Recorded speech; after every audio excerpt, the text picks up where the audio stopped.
Live from the Washington, D.C. area, it's the Inside Scoop. All the news that our viewers want to know. Now, here's the host. Good evening. Welcome to Inside Scoop. I'm your host, Lindsey Davis Stover, and we are joined tonight by Dr. Jerry Poje. Thank you, Jerry, for being with us. Thank you for having me. Now, this show tonight, we're going to be talking about affordable housing, and it's a follow-up to a show that Jerry joined us in back in February. And recently, the NAACP sponsored a Housing for All forum, a community forum held just a few weeks ago, and we had the opportunity to be there and interview some of the participants. Let's take a look at the video. Affordable housing is extremely important to the school system. It's important to our students and families because we know that housing insecurity affects very much how well a child succeeds in school.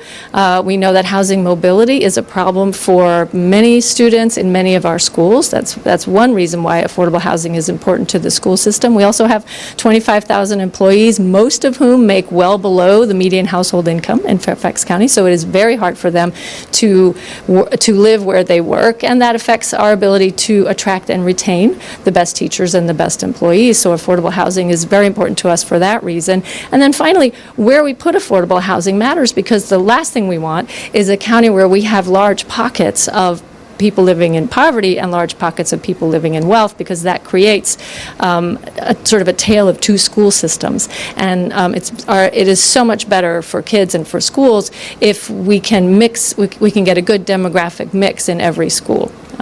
So that's the interest in affordable housing from the school system. I come from retail, and when I have employees that work for me that have to travel 2, 3, 4 miles, 2 and 3, 4 hours just to get to work and back, you realize that's a burden and not only a carbon imprint. So you have to ask the question as, why? Why are they traveling that far?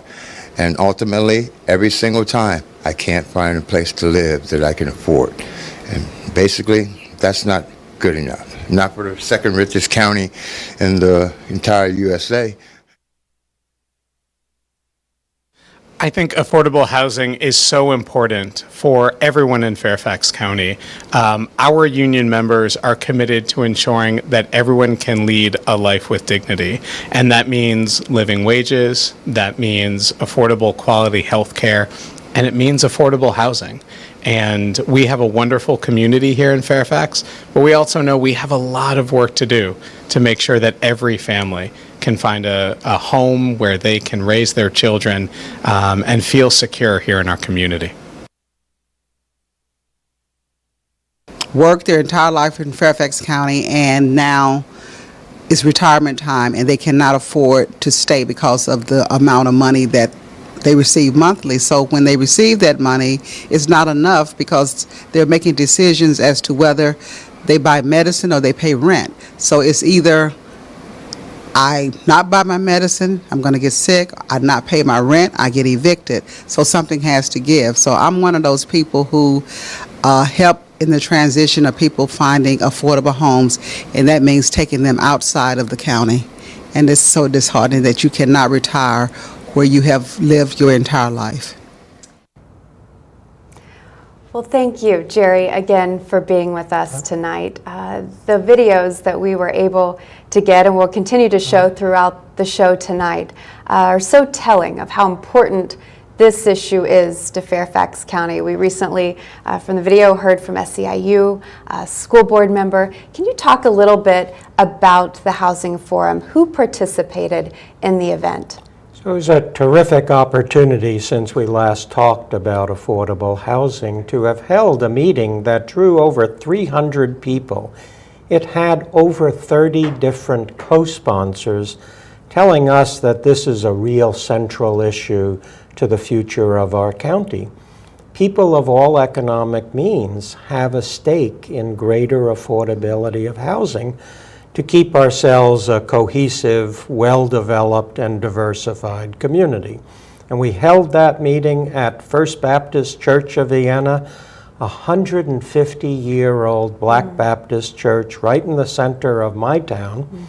And that's a cultural icon that's experiencing the difficulty of having the land prices rise so high that the community is becoming gentrified out of Vienna. It would be a tragic loss to our community to lose this important cultural resource and the people that manifest that history of our community. Absolutely, and the forum did such a fantastic job of really elevating and highlighting this issue. And can you talk a little bit about some of the challenges that were discussed at the forum? So one of the biggest challenges, and it's the one that we all have an ability to shape, is creating the political will to be committed towards making sure that the housing is affordable for everybody. Now in my community, I just mentioned I live in Vienna. When my wife and I made the big monumental decision that we were going to take the very small amount of capital we had built up and put it down on a house, we spent about $188,000 to buy a Rambler in Vienna. And we bought it in the area where we knew one of the best schools, elementary schools, was had because we dreamed of having a child. And we did it. We're so happy we did it, but I don't think anybody could do that again in my community. It's too expensive. And so at the forum, can you talk a little bit about the speakers? Right. Because I think we had such a dynamic lineup of speakers that I do think really elevated this issue in a way that we haven't done in a long time. Can you talk a little bit about the speakers? So the meeting was chaired by Kofi Annan, who is the local president of the NAACP. But our first speaker who gave a welcoming address to us was Pastor Vernon Walton, a terrific, charismatic minister. And he brought us into his church with a little bit of the prophetic message that sheltering all is part of our religious mandate. He was followed by an extraordinarily wise leader, David Bowers, who is very much involved for the whole Mid-Atlantic region in an Enterprise Community Partners venture that builds affordable housing in partnership with communities. David gave a rousing speech that called us to mindfulness about our prophetic needs to shelter all. And he knows how to do it. He knows every trick in the book to get more affordable housing. He sat on the Affordable Housing Resource Panel for Fairfax County and witnessed our delineation of need, but also the policies and the funding streams and the other aspects that would make a whole housing for all policy happen in Fairfax County.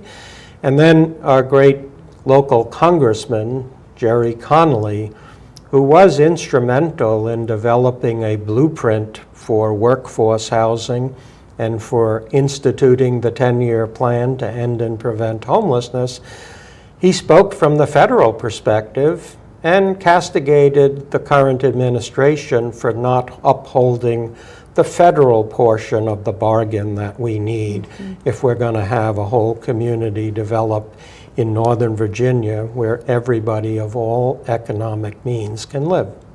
That's great. And part of, one of the, I guess, priorities of this forum was to elevate this issue to our elected leaders. Can you talk about, were the elected leaders in attendance outside of Congressman Connolly? Were our local elected leaders? Local elected leaders played a formidable role in the forum itself. So also on the panel was Supervisor Kathy Hudgens.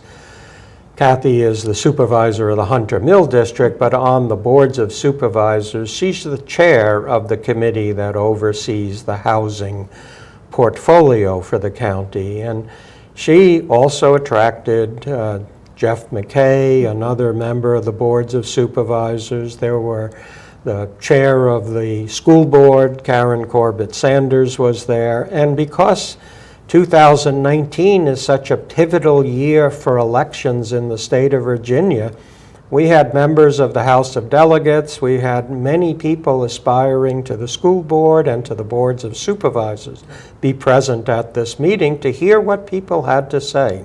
That's fantastic. And after the forum, what were the lessons learned? What were the key takeaways that community leaders, elected leaders, would be able to walk away with from the forum? So I think everybody was, amazed at how diverse the communities of people in need of greater affordability were, and how they all came together for one meeting to lift up this issue. This was pretty rare in the Fairfax County to have 30 different co-sponsoring organizations. Some of them represented traditional nonprofit social service organizations. Others were from a more of a nonprofit development community. Others were from benefit agencies that deal with social services and others. But this was a diversity of people all pulling together in the same direction, but perhaps never having heard each of them make the same statements about the affordability challenge and our opportunity to make a difference right now. That's incredible. And just the fact that you were able to bring over 30 community organizations together. I mean, this is an effort that has really brought people from all over the county together around this issue. I mean, that is such a feat in itself. Can you talk a little bit about what now will these organizations be able to do together to move this issue forward? So we built new relationship at the meeting. So faith communities who may not have known what each other was doing now has become more aware. For example, Fairfax Presbyterian Church had representatives at this meeting. They were co-sponsors. They're currently engaged in pursuing a project to build affordable housing on their church property. And they are now a beacon to other faith communities who can ask themselves, well, can we help Fairfax Presbyterian? Or could we learn from their model and begin to import it into our community? And I think this has built new energy into the system, and new energy that says we know smart, committed people who want to make a difference. We can be there with them. Absolutely. And this really started the county-wide conversation, if you will. And I know you're going to join us again in the fourth segment as we talk about what next. How can we best engage on this issue as we move forward? A lot more to say on that one. That's right. Please stay with us. We'll be right back.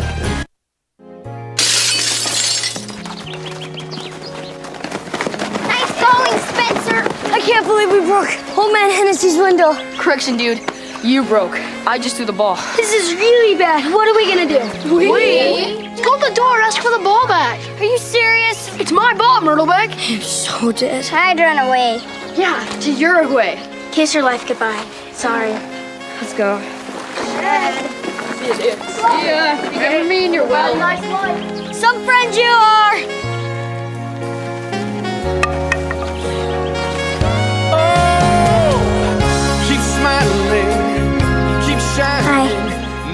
Hi.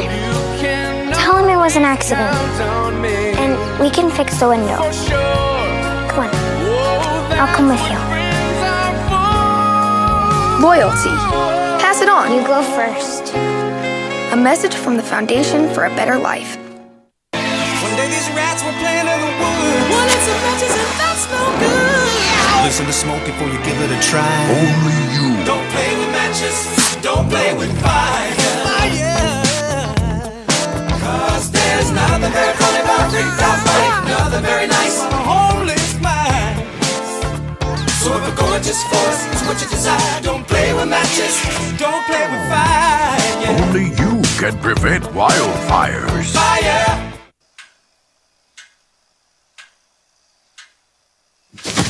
Awkward. I'm the awkward silence. You try to avoid me, then there I am again. But an awkward silence can be a great thing. Like Kelly here is about to demonstrate.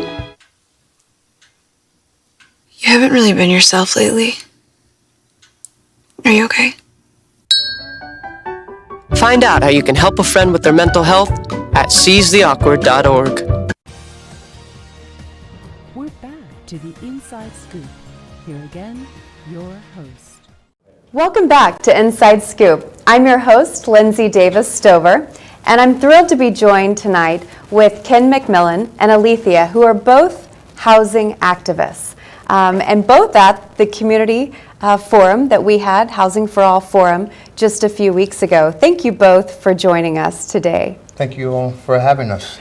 And I was able to have the opportunity to talk to both of you during the housing and able to really connect with some other participants as well. So I'd like to take a look at this second video. Well, the two jobs I have are just minimum wage. I still struggle with transportation, and the thing I'm trying to get is affordable housing. No one's, giving me a chance to live in an apartment because they say I don't make as much and I'm doing 80 hours a week. So it's very frustrating. To me, it's unhealthy. I'm not getting the proper sleep that I'm supposed to be getting. I'm more embarrassed when I go to work, knowing the situation that I'm in. I have to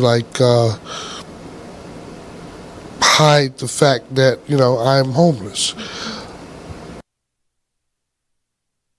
Facing homelessness, being homeless, living on the streets, I can only speak for myself, but I know from my own personal experience that it was devastating. It was humiliating. It was embarrassing. It brought me to a total stop. I was so fearful that I literally couldn't move. I had to fight inside of myself to get myself to take a step towards solving my own problem with housing, to contact the people that could help me. And it took every bit of emotional energy in me to even take that step because I was so traumatized by having to face that in the first place. Well, personally, I have experienced housing insecurity. When I was in fourth grade, my father was fired from his job, and that set off a catastrophic chain of events for my family. We were evicted from our house. I spent the better part of my fourth grade living in a motel room with my family because we couldn't find housing. And I know that so many of our Fairfax County residents are either facing that same situation or they are 1 or 2 paychecks away from eviction. And those stories, I think, were able to really show the human side of this issue. And I want to thank you both for being here tonight and sharing your story with us. And I'd like to talk to you a little bit about why both of you are so personally invested in this issue and have become activists on this issue. Can you tell us a little bit about your personal story and why this issue is so important to you? Well, I would have never imagined that I would have become homeless as I did. It caught me completely by surprise. And like you heard Barry mention, there is another emotional connection that comes with that. Sort of like looking at yourself in a fishbowl and you're standing outside and seeing that person being you, and now you're in it. To think that years prior to this, I wrote a song about a homeless guy whom I had met. I'm a musician, and I took this guy to breakfast and just wanted to know why was this going on. And that feeling that I had when I was interviewing him and then writing a song about him came back to fruition because now I was my own song. Mm-hmm. And that was a hard pill to swallow. At times, I didn't care to go on, and I'll admit that it was an uphill battle to even come out and ask for help. Once I did that, and helping Fairfax County to develop the Indian homelessness and 10-year plan. Immediately, because of people like your former guest who was just here, Jerry Poje, convinced me to be the first test case for transitional housing. That was something that I did not want to do. I'm new to homelessness. There are people before me who have been homeless for a long time, and I've always put other people ahead of myself. I've done that all my life. But the way it was explained to me that this was a better chance, I had a better chance of succeeding and making this, a pivotal point that other people could come into this, then I accepted. I went from transitional housing to paying my own rent. And as I worked, the 11 years that I've been with one company from the time I was homeless, which I was working there when I was homeless, right on up to paying my own rent, still struggling, still living one paycheck to another, not knowing, whether I pay my rent or do I buy food, so forth and so on. And now I've transitioned from that point to a fixed income. I'm now retired, still living in the same place that I went to transitional housing some 12 years ago. My rent is a little bit less than it was when I first got in there, but at the same time, my income has now dissipated. And there's a good likelihood I'll probably have to find another job. But why is this so important? I'm not the only one. Right. I was able to see other people around me, where I live, where I work at, going into the Safeway to buy groceries, who are living in the same situation.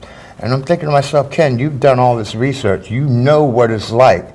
But who's speaking for them?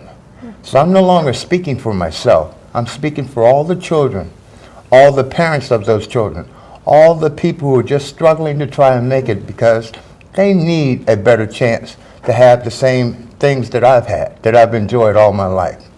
And I don't know any other way to do it but to get involved and advocate for that. That's great. And you did touch on, there are so many families that are just one paycheck away of this, facing this very real issue, which is why we all should make this a priority here in our county. And Elethia, you are very kind at the forum to share your personal story and connection to this issue and why you are now such an incredible activist on behalf of housing. Can you talk a little bit about your story and how this touches you personally? Yes. I never knew that I would one day face homelessness, and so it was a shock, and it came up suddenly. I didn't know what to do. I had no experience at all at that point, and so I had to turn to the county and start asking questions. And it was so difficult because I was absolutely terrified, and I was humiliated, and as I tried to move through the process of getting help, I kept finding myself just standing still in place. I was so fearful that I couldn't move sometimes. And I had to fight with everything inside of me to take the next step, to move forward, to try to solve my own problem, really. And I kept looking at the resources that were given me, and they were for people who made more money than I did. And so it became an even greater struggle. I was able to get through the process finally through calling my legislators and asking them for help, and got a good response. I also serve on the Community Action Advisory Board. And in my desperation, I just made a statement there one night about where I was and how I was. I knew I couldn't live on the streets, not because I'm somehow better than anybody else, but I'm 78 years old, and physically I couldn't possibly do it just because of my own disabilities. And so I was stuck. And that night I just made a desperate statement. And told the people on that board what was happening in my life, and that I really wanted them to especially hear the kind of feelings that I was going through in facing this situation. Because I am not the worst case scenario by any means whatsoever. I had not yet lived on the streets. I was just facing the possibility of living on the streets. And there are people way, way worse off than me. In making that statement, it turned out that that very night we had two people from housing who'd come to make a presentation to our board. And then things started moving. I was able to connect with the Bridging Affordability, and even before that happened, I was given an apartment through Cornerstone. I can't say enough about Cornerstone. What they're doing is phenomenal.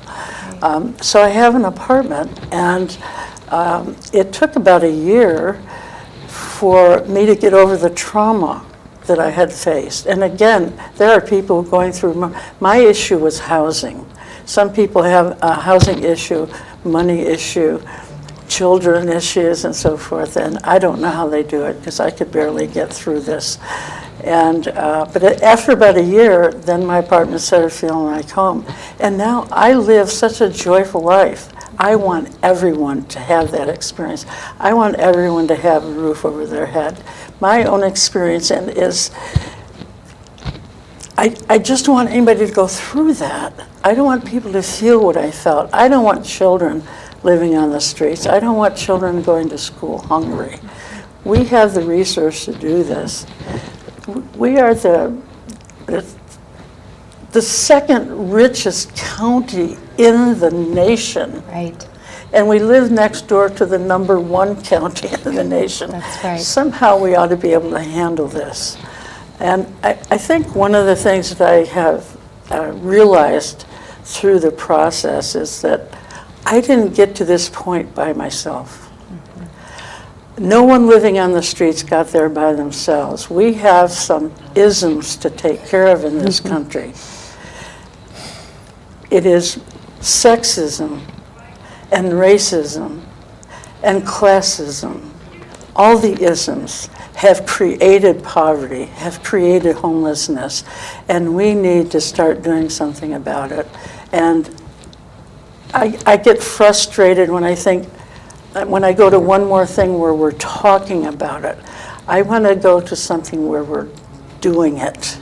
Right. Right. So that's why I'm in it. I want to get us. I want to be a part of getting to doing it. Absolutely.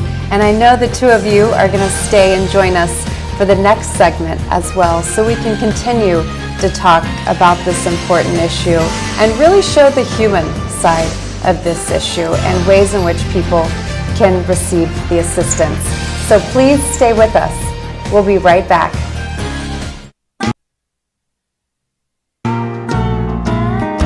Your time is gonna come. Your time is gonna come. It's up to you to reach out to be that friend who comes along. Your day is gonna come. When you make a friend, you make a difference. Your day is gonna come. Friendship, pass it on. A message from the Foundation for a Better Life. Good one, son. Last summer, my new dad took me on vacation. First, we went deep sea fishing. Wow! I'm so proud of you, son. And then we went on Thunder Shark. That was awesome! Let's go again. 3 times. I gotta say, it was pretty cool. You don't have to be perfect to be a perfect parent. Thousands of kids in foster care will take you just as you are. What's it feel like when a woman's having a heart attack? Chest pain, like there's a ton of weight on your chest. Severe shortness of breath. Unexplained nausea. Cold sweats. There's an unusual tiredness and fatigue. There's unfamiliar dizziness or lightheadedness. Unusual pain in your back, neck, jaw, one or both arms, even your upper stomach are signs you're having a heart attack. Don't make excuses. Make the call to 911 immediately. Learn more at womenshealth.gov/heartattack. Operation Wonder Park is a go! There's nothing more powerful than imagination. Honey, have you seen my cell phone? But don't just imagine.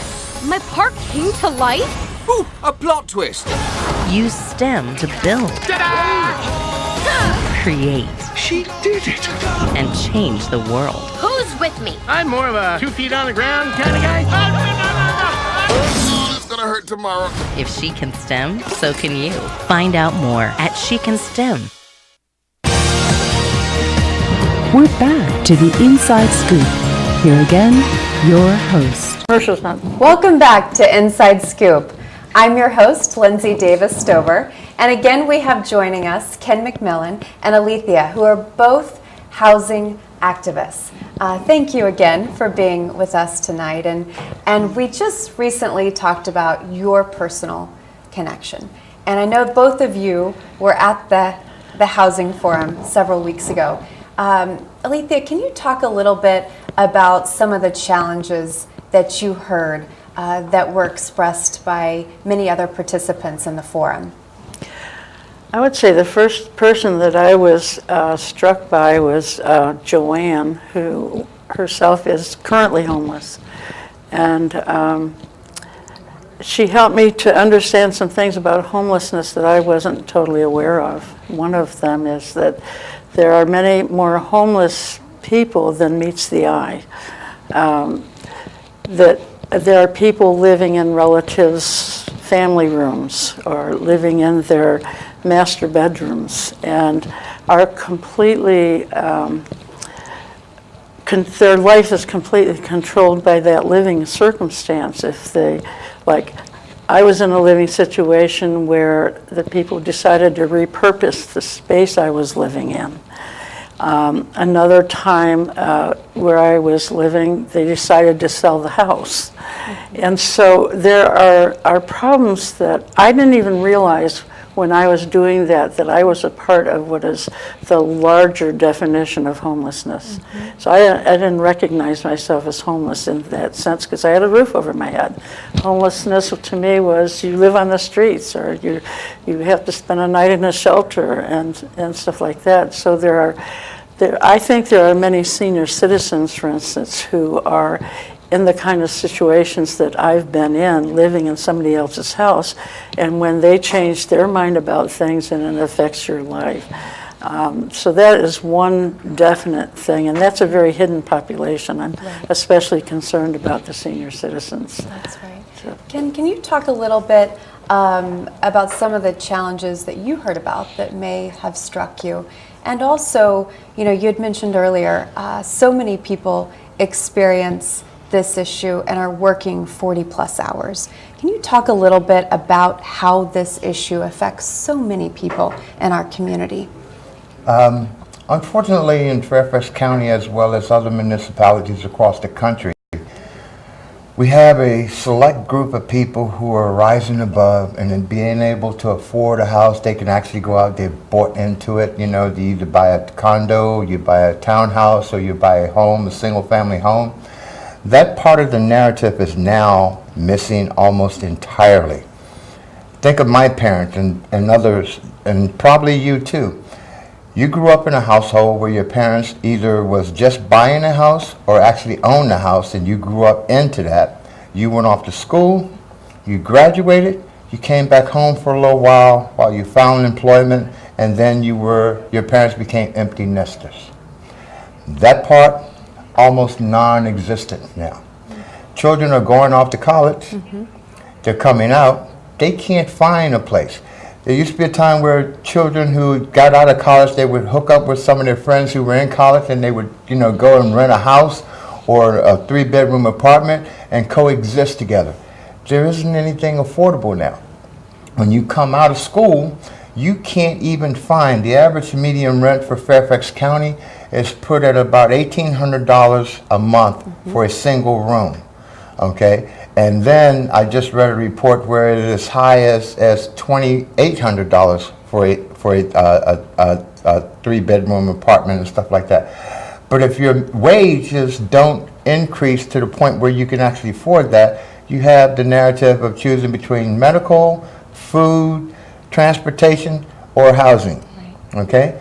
On the other side of the coin is, the rental units that I grew up around this neighborhood. You know, the Garden House apartments where it was lovely to go in and get a 3-bedroom apartment. Your family grew up into those. You weren't thinking about owning a home at the time, but you were putting away enough savings that you could do so.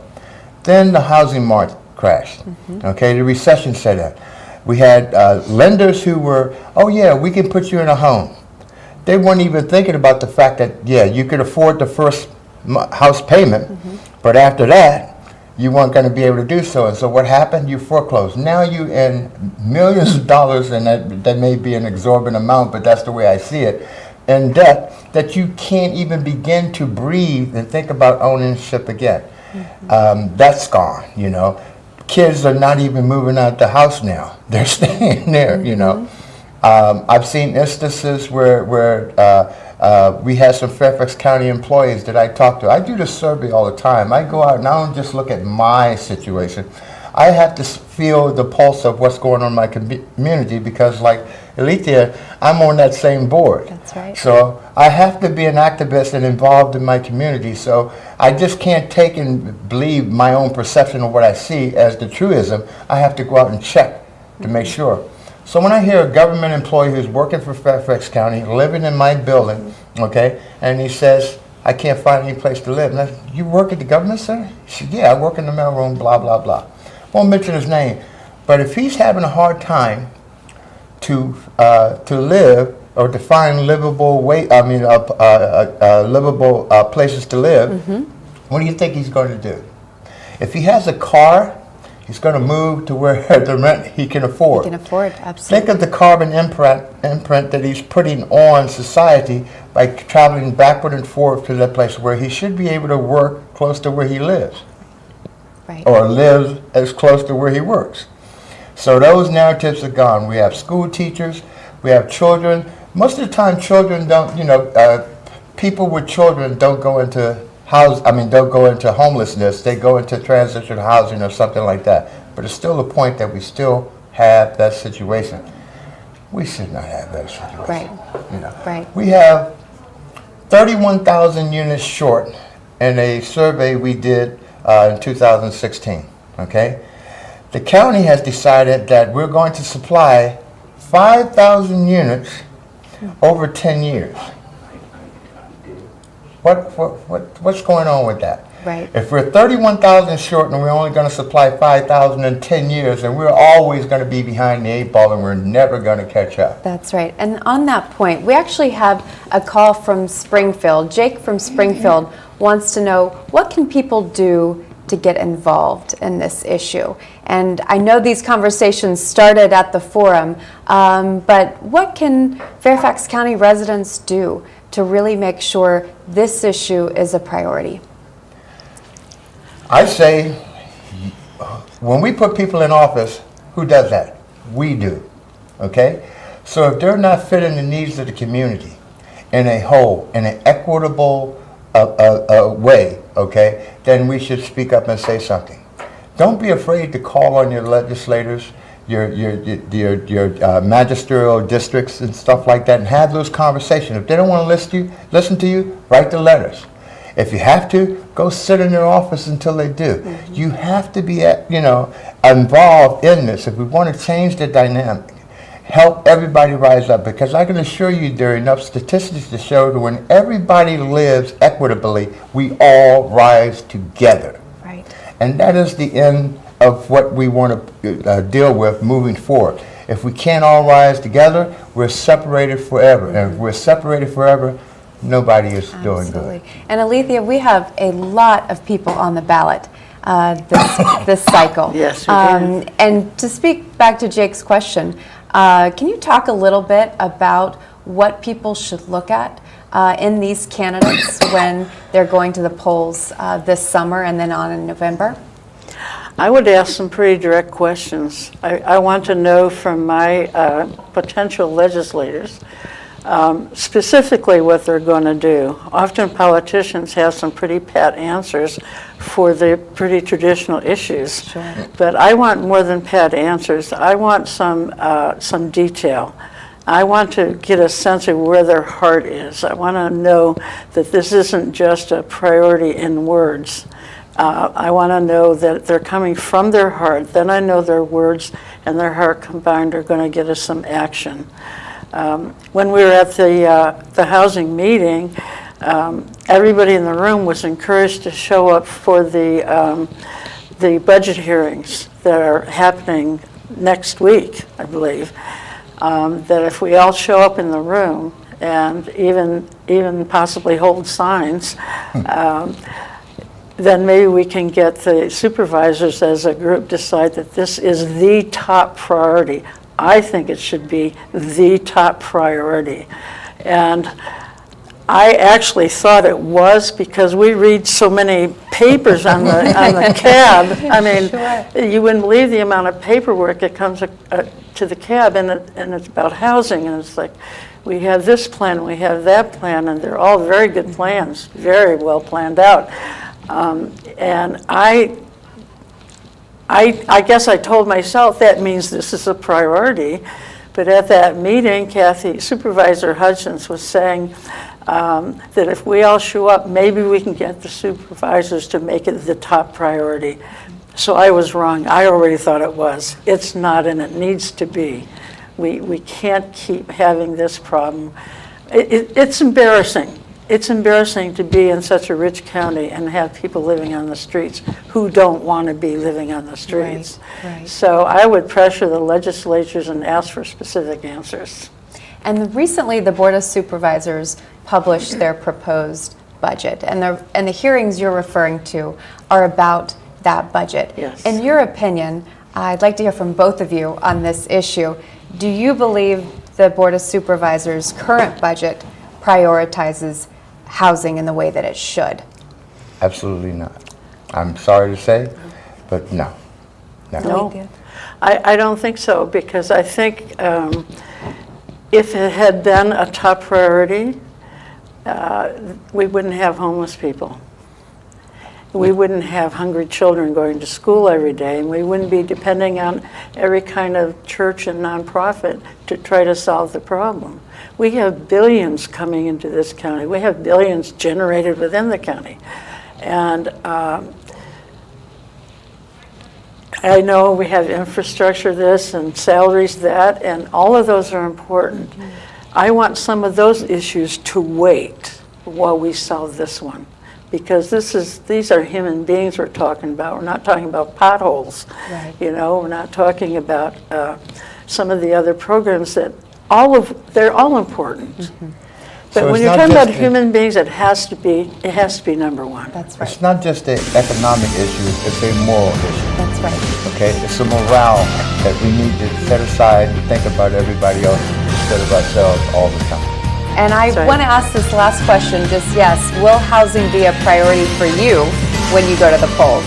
Always, has been for a number of years for me. Great, great. And I'll hold you to it. We're about to head to break, but please stay with us and we'll be right back.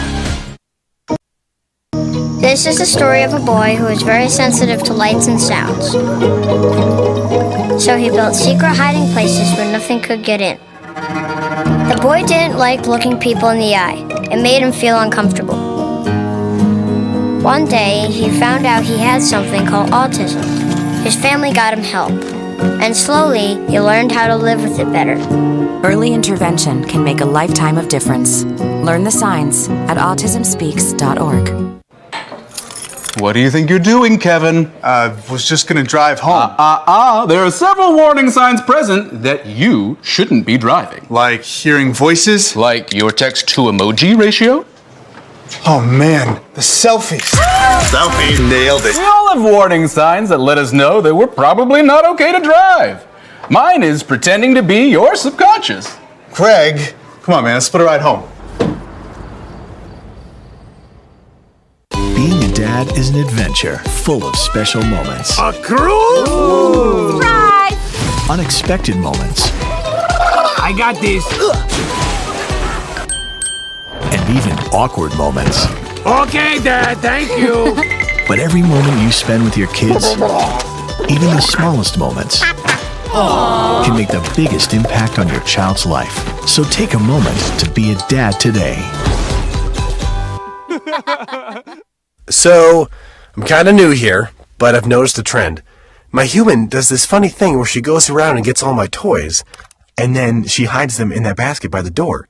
But it's always the same basket, and it's always in the same place. And then she acts so surprised when I find them, but, she's putting them in the same basket. Again. It's like, hello, that's where you put it last time. You were the worst at hide and go seek.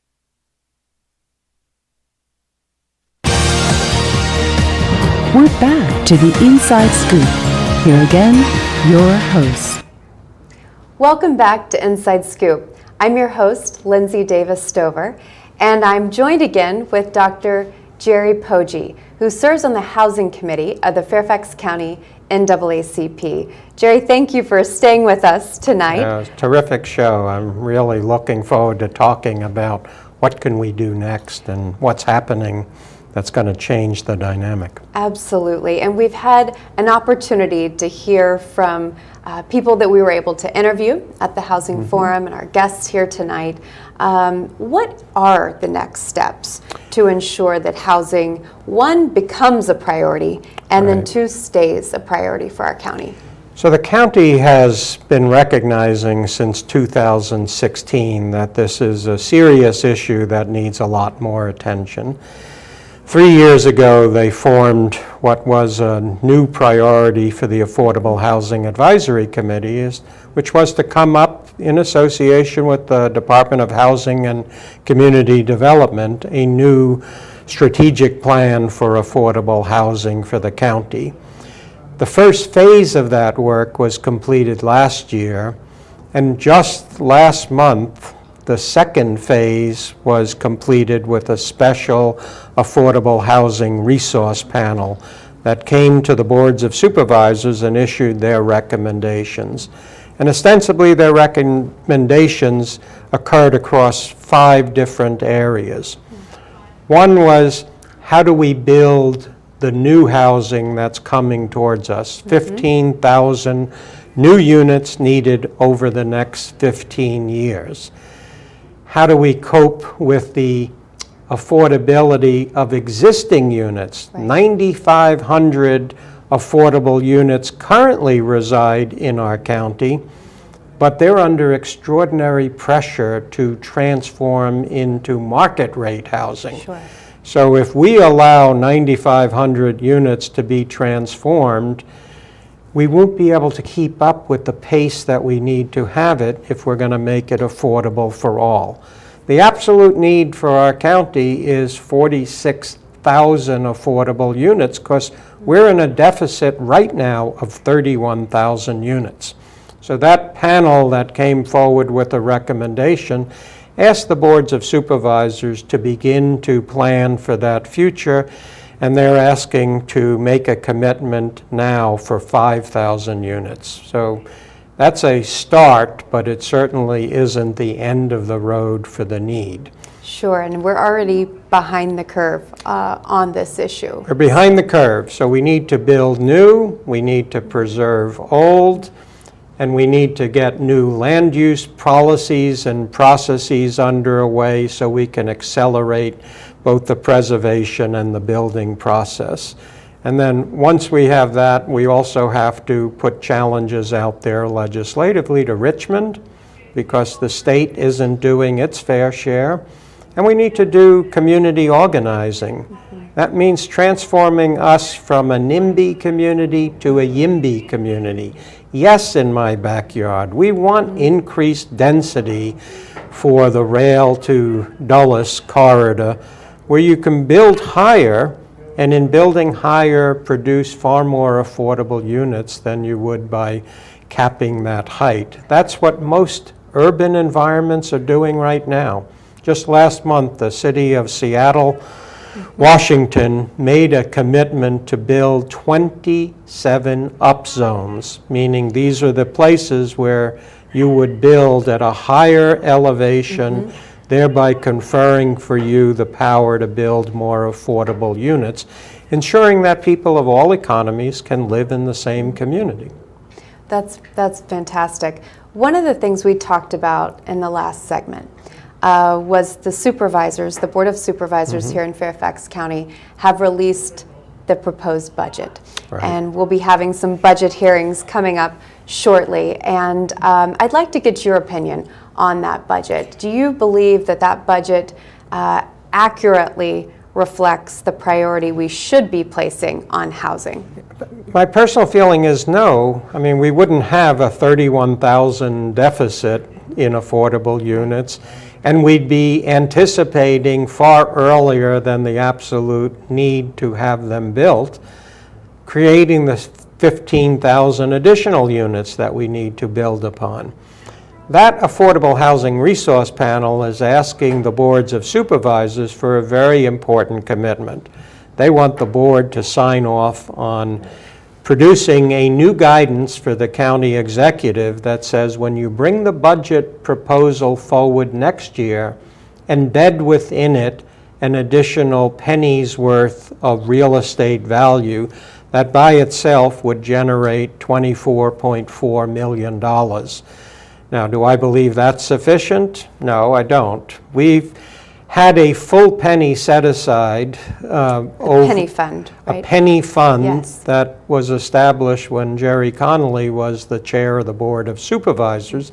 But then in 2008, it was cut in half. So we've gone more than a decade with a half penny to contribute to an affordable housing trust fund, which means we've missed over $100 million in feeding that fund that would have done both the job of preserving existing affordable and expanding. So we're behind the eight ball here. We've got to move much more aggressively.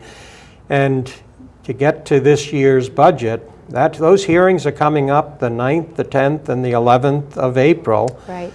Anybody can sign up to talk at those hearings. You could even send in a video if you wanted to. On April 9th at around 4:30, the president of the local NAACP is going to be testifying. Come to that hearing, lift up a sign that says Housing for All, and attend and lend your voice and your cheers to get that message felt by the boards of supervisors. And those budget hearings, the information about attending those, will they be on the NAACP website? Where can people go to learn about where? We'll have them on the NAACP website, but you could also go to the county's website and look up the FY 2020 budget, and you'll see when all the hearings are, and you'll be able to plug yourself into those hearings. But the 3 big days of hearings are April 9th, April 10th, and April 11th, and the full board will sit in attendance and listen to what the people have to say. It's our great democratic opportunity to shape the message. Great, great. Well, I want to also talk to you about the opportunities we have moving forward. This is election year. Every year in Virginia is election year. And in our last segment, we talked a little bit about, placing housing as a priority and being a priority when you go to decide which candidate you'd like to vote for. Right. What are some of the questions people should be asking the candidates right now to determine whether or not they really place a priority on housing? Well, I think you have to ask them, are you going to be able to commit to the pennies that we need to have established in new revenues to propel the system forward? So right now, any candidate who's aspiring to office has their own website. Is the issue of affordable housing one of the issues that they put onto their priorities? If not now, when are they going to do that? We should all be asking that question of every candidate.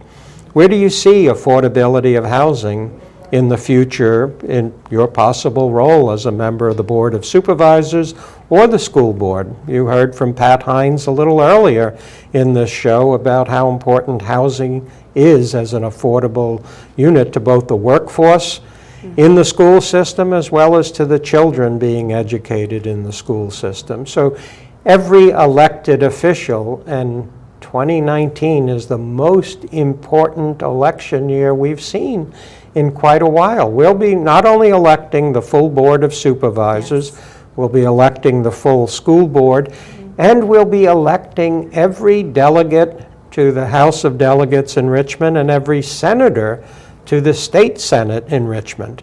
In fact, right now, those legislators are in session, and everybody who's listening to this broadcast should be contacting their legislator and saying, go forward with the $4 million recommendation to add to the Housing Trust Fund for the state of Virginia. You could do that tonight.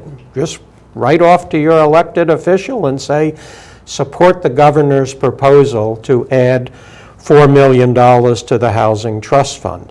Now that is an important down payment as well, but I'll just tell you, the other Commonwealth on the eastern seaboard is the Commonwealth of Massachusetts. Sure. Last year, the Commonwealth of Massachusetts, as a state legislature and as a governor, signed into authorization a $1.8 billion state bond issue. That's a state that's going to get the economic advantage over Virginia if we lag behind telling businesses, you can move your whole business here, not just your CEO and your CFO and your vice presidents, but you can bring the people who are making $30,000 a year because they'll have housing in Fairfax. That's what's going to give us a competitive advantage, and the state needs to step up and play a better role. Northern Virginia has been the goose that lays the golden eggs for the whole of the state of Virginia, and we're going through a crisis of unaffordability of housing. And if we meet that need, we'll continue to have a vibrant state economy. If we don't, we're going to run into serious problems as a state of Virginia, and we need the next legislators to step up to the plate to do that in Richmond. Absolutely. And those that are on the ballot this year in particular are really going to be able to have a direct impact on this issue, whether it be at the county or the state level. That's why this issue is so important when you are going to the polls this summer for the primaries, but then also in November as well, because as you have pointed out so eloquently, this issue really affects everybody economically, our education, whether or not we can even attract businesses into Fairfax County. So let me tell you, on the Affordable Housing Advisory Panel, the head of the Dulles Chamber of Commerce sat on that panel. Now that's quintessentially a business community looking for advantages to the business. He was one of the best persons arguing for the affordable housing plan. That's great. Well, there's so many ways to get involved, whether it's attending the budget hearings, whether it's asking the hard questions of those that are running for office this year, or whether it's writing to our current legislators and making sure that they know this is a priority for you. Thank you, Jerry, for joining us tonight. Thank you for being with us, and we look forward to seeing you next time.